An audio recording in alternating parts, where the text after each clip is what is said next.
Tonight, people marched for hours through downtown Grand Rapids calling for justice for Patrick Lyoya, the 26-year-old shot and killed by a Grand Rapids police officer last Monday.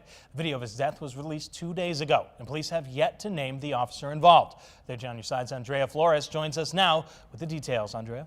Nate, the group stopped outside Grand Rapids Police headquarters multiple times tonight. One of the marchers there and the Chamber's Director of Inclusion shared with me what they think played into the shooting.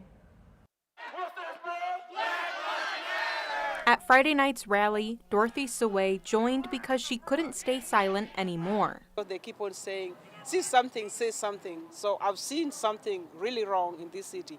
And every time I talk to them, they say, my hands are tied. For about 4 hours, about 100 people marched through downtown Grand Rapids, calling for justice for Patrick Lyoya, about 2 days after the video of his shooting by a Grand Rapids police officer was released. This city has refused to listen to us. In 2017, a study was done on Grand Rapids police traffic stops.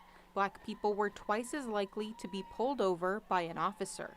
At the time, the black population in Grand Rapids was about 14%. And when Dorothy thinks about why Patrick was pulled over, I think that this police officer didn't care about Patrick as a human being.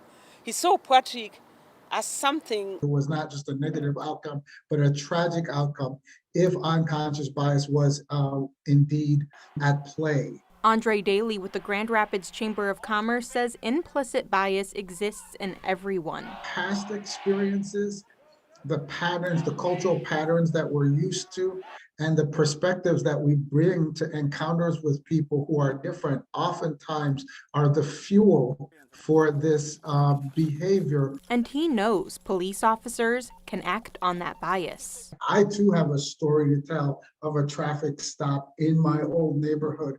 I too have a story to tell of a traffic stop of my own son, my oldest son, in my neighborhood, where I couldn't get an answer for why I got stopped or why he got stopped. He says everyone can work on recognizing their own unconscious bias. You might have a bias that doesn't acknowledge that because it's not your lived experience.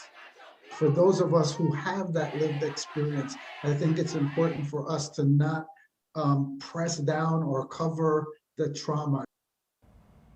The Kent County prosecutor shared with us today that he has not yet received the investigation report from Michigan State Police to potentially file charges. Nate.